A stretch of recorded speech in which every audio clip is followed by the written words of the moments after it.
imos lle poñer un poquinho máis de música de guateque, música dos anos 70, porque imos agora co grupo Néboa.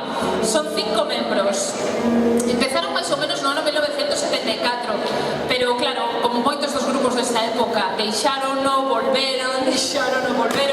O ano pasado, precisamente, volveron para a gala de Cáritas, en beneficio de Cáritas. Son todos xente que compatibiliza a música coas súas profesións, aínda que hai un músico profesional. Vannos interpretar en primeiro lugar Nada me importa, de Módulos, e en segundo lugar La mañana, de Albano. Con todos vostedes, Grupo Néboa.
Muchas gracias.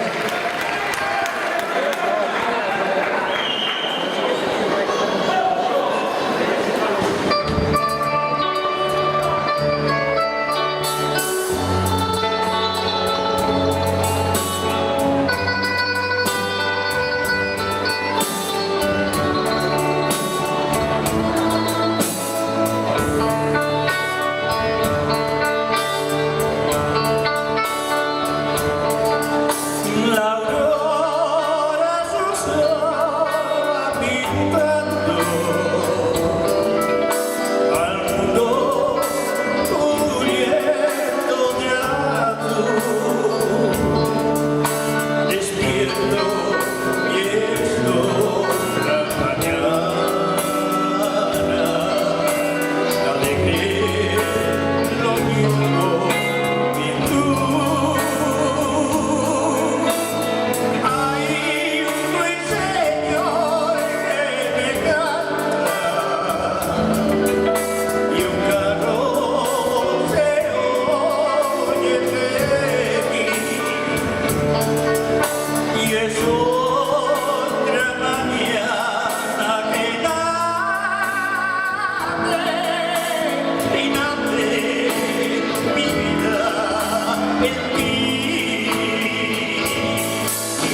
coñeceu a música de Manolo Escobar hai 50 anos e desde entón soubo que era a música que el quería cantar e o artista que admiraba.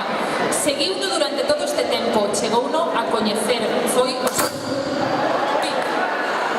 Tranquilos, non pasou nada, Como se di habitualmente, cousas do directo.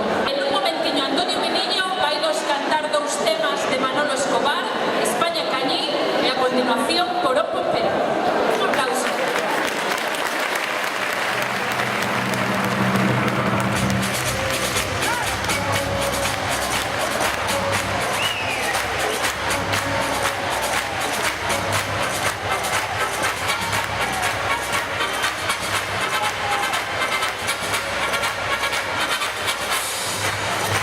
Oye mi cantar.